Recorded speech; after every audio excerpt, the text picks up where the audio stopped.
बादलपुर गांव में एक बहुत पुराना ढाबा था।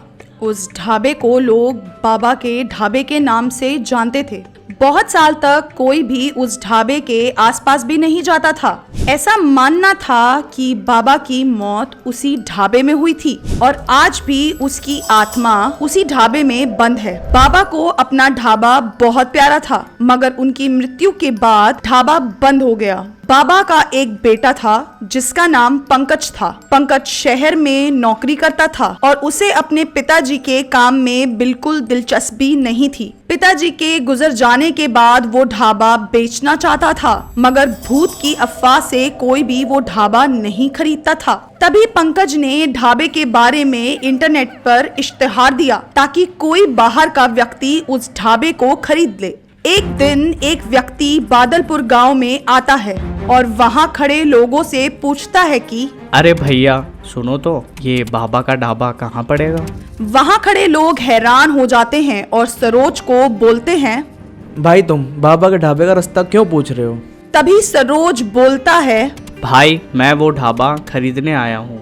हरिया बोलता है, लगता है तुम जानते नहीं हो कि उस ढाबे में भूत है, वो भी बाबा का भूत है। सरोज हरिया की बात पर ध्यान नहीं देता और बोलता है, भाई तुम्हें रास्ता नहीं बताना तो मत बताओ, मगर ये सब बातें मत फैलाओ। ये भूत क्या है? ये सब एक भ्रम है।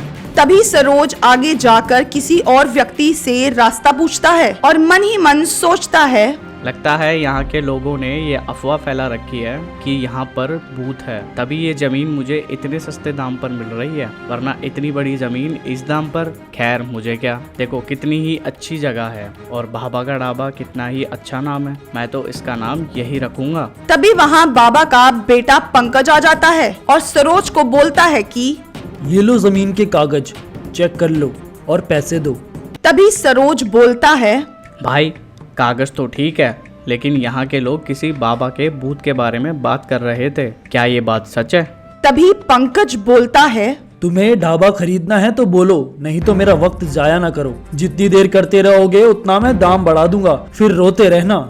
नहीं नहीं, ये सब लोगों की बातें हैं, मुझे नहीं लगता ऐसा कुछ है यहाँ, और बहुत सस्ते में मुझे इससे अच्छा ढाबा नहीं मिलेगा। मुझे तो वैसे भी ढाबे पर कुछ ज़्यादा काम भी नहीं करना, बस साफ सफाई तो करनी होगी, बाकी सब अच्छा है। सरोज बिना कोई सवाल किए पैसे पंकज को दे देता है और जमीन के कागज पंकज सरोज को सौंप देता है और बोलता है कि ये तुम्हारी और मेरी आखिरी मुलाकात है, इसके बाद न मैं तुम्हें जानता हूँ न तुम मुझे। तभी सरोज बोलता है, बड़ा ही बदतमीज इंसान है, ऐसे कौन बोलता है। खैर मुझे क्या ही करना है, चलो कुछ मजदूर ढूंढता हूँ साफ सफाई के लिए, अब इस ढाबे को दोबारा से ठीक भी तो करना है। जैसे ही सरोज दरवाजा खोलता है वैसे ही बहुत सारे चमगादड़ बाहर निकल जाते हैं। पुराना और इतने सालों से बंद होने के कारण ढाबे में धूल मिट्टी मकड़ी के जाले लगे होते हैं। ढाबे की हालत बहुत ही बुरी होती है। तभी सरोज मजदूर ढूंढने बाहर जाता है, मगर बाबा के ढाबे का नाम सुनकर कोई भी मजदूर वहाँ नहीं आता या फिर वहाँ से भाग जाता है। तब सरोज ये समझ जाता है कि भूत की कहानियों की वजह से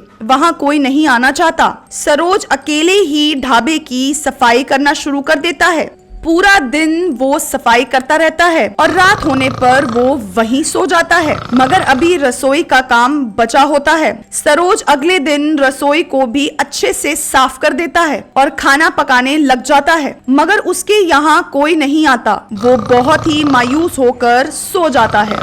अगले दिन दो व्यापारी उसके यहाँ आते हैं और खाना खा के बहुत खुश हो जाते हैं और जाके बाहर बाकियों को भी उसके खाने की और ढाबे की बहुत तारीफ करते हैं। कुछ ही दिनों में सरोज के ढाबे पर लोगों की भीड़ होने लगती है। वो अकेले ही दिन भर काम करता है और खाना बनाता है। अगले दिन सारा काम करने के बाद सरोज रसोई में जाता है और देखता है और बोलता है कि अरे ये क्या, ये इतना सारा खाना किसने बनाया और रसोई भी साफ है। सरोज इस बात से बहुत हैरान परेशान सा हो जाता है और फैसला करता है कि वो इस बात का पता लगाएगा कि वहाँ कौन है जो उसका काम आसान कर देता है। दिन भर काम करने के बाद सरोज बहुत थक जाता है। तभी उसे एक आवाज आती है और वो उठ जाता है और अपने कमरे की लाइट जलाता है। उसे लगता है उसने कोई परछाई देखी, मगर लाइट जलाते ही वो गायब हो जाती है। सरोज जाकर दोबारा सो जाता है। अगली सुबह जब सरोज रसोई में जाता है तो देखता है रसोई में खाना बना होता है। वो सोचने लगता है और बोलता है कि मुझे लगता है ये कोई जादुई रसोई है। मैं अपनी सारी सब्जियां यहाँ रखता हूँ और जब सुबह आता हूँ तब यहाँ सब बना मिलता है। आज मैं रात को पता लगाता हूँ कि ये जादू होता कैसे है। सरोज दोबारा सारी सब्जियां रसोई में रख देता है और वहाँ से चला जाता है। थोड़ी देर बाद सरोज रसोई में आता है और देखता है एक बूढ़ा आदमी खाना बना रहा होता है। सरोज उसके पास जाता है और बोलता है कि बाबा, तुम कौन हो और यहाँ कैसे आए और तुम खाना क्यों पका रहे हो? तुम इतना सारा खाना बना रहे हो, तुम्हें तो खुद खाना खाने की जरूरत है। सरोज बाबा की हालात देखकर दंग रह जाता है और तभी बाबा उसे अपनी आप बीती बताते हैं। बेटा, मेरा नाम अनिल है। मुझे लोग प्यार से बाबा बुलाते थे। ये बाबा का ढाबा मेरा ही है और पंकज मेरा ही बेटा है। मैं हमेशा से चाहता था कि मेरा बेटा मेरा ढाबा चलाए, लेकिन उसको मेरे काम में बिल्कुल भी दिलचस्पी नहीं थी। उसको इस काम से शर्म आती थी। वो चाहता था कि इस ढाबे को बंद कर कुछ और काम खोल ले, लेकिन मेरा ऐसा कभी भी मन नहीं था। एक दिन यही रसोई में काम करते करते मेरी मृत्यु हो गई। तभी से मैं इस ढाबे के अंदर बंद हूँ और जब कोई भी यहाँ आता है मैं उसे डराकर भगा देता हूँ। मगर तुमने मेरे ढाबे को बिल्कुल नहीं बदला, ना ही इसका नाम बदला, बल्कि मुझे तुम अच्छे लगे, इसलिए मैंने सोचा मैं तुम्हारी मदद करूँगा। इसलिए मैं रात को तुम्हारे लिए खाना पका कर देता हूँ। बाबा की बात सुनकर सरोज बहुत ही हैरान हो जाता है और बोलता है कि बाबा, आपके साथ जो भी हुआ वो बहुत ही गलत था, मगर आपके डर से यहाँ लोग आने से कतराते हैं। मैं आपको वचन देता हूँ, मैं इस ढाबे को बड़ी ऊंचाइयों पर लेकर जाऊँगा।